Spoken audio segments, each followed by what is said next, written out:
सरकार जो अभी 1 साल का विकास मेला कर रही है, मैं आपको थोड़ा विवरण भी देता हूँ ये लोग क्या कर रहे हैं। अभी 1 साल जो पूरा हुआ, 10 दिन ये लोग एक गाड़ी को भाड़ा में लगा के वहाँ पे बैनर्स लगा रहे हैं एंड हर गांव में घूम रहे हैं कि 1 साल में हम लोग ये किए, ये कामयाबी है। तो अभी अभी तक जो हम लोग बोल रहे थे उनका जो मैनिफेस्टो में उसी के हम लोग विवरण दे रहे हैं कि ये लोग क्या वादा किया, क्या पूरा नहीं किया। कुछ और पॉइंट्स है जो मैं आपको बोलने के बाद ओवरऑल गवर्नेंस के बारे में मैं कुछ टिप्पणी दूंगा, जो कि बहुत इंपॉर्टेंट है सरकार के बारे में जानने का, उसका क्या एक्चुअली कामयाबी हुई है।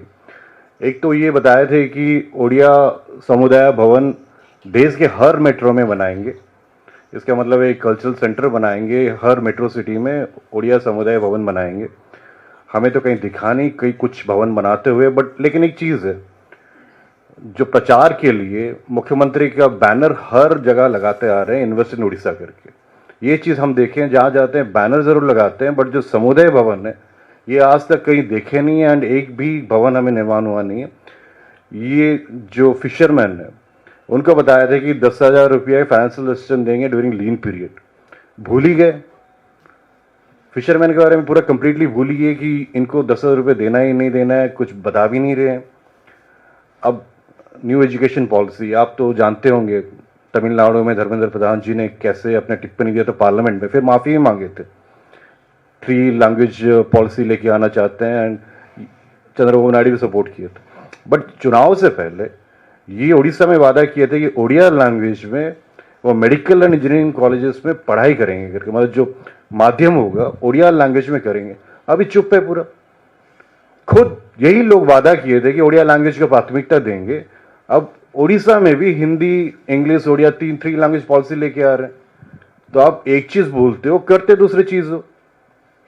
इसका मतलब आपको ओडिया संस्कृति ये जितना सब बोलने की कोई जरूरत ही नहीं था। एंड रत्ना भंडार की बहुत बड़ी बात की है कि जैसी सरकार है, हम पहले कैबिनेट में रत्ना भंडार जो होता है अब प्रभु लॉर्ड जगन्नाथ का जो रत्ना भंडार होता है उसको खोल देंगे करके। बट मेन जो उनका वायदा था उसका इन्वेंट्री करेंगे, गणति वणति करेंगे करके। वो प्रोसेस पे उनका कुछ है नहीं है। वो दरवाजे तो खोले हैं बट इन्वेंट्री करके लोगों के सामने तो लेके आए कि क्या है उसमें, ट्रेजरी क्या, इन्वेंट्री क्या। ये चीज़ भी उनके फेल हुआ है। इन्हें बता दें कि वेस्टर्न उड़ीसा में एक 3 इंटीग्रेटेड पास बनाएंगे to promote handloom and weaving industries and इसमें जनरेट करेंगे 51,000 जॉब्स। ये भी गया उनका फेल, एक उनका जो प्रचार था ये भी चला गया। ऐसे ही अनेक थे। एक सबसे इम्पोर्टेंट जो उनका वायदा था कि ये बताए थे कि 3,000 रुपया हम हर व्यक्ति को पेंशन देंगे, जो विधवा पेंशन होता है, वृद्ध पेंशन होता है, हैंडीकैप पेंशन होता है, 3,000 रुपया देंगे। 3,000 तो दिए नहीं एंड अभी गाड़ियां बना के हर गली घुमा रहे।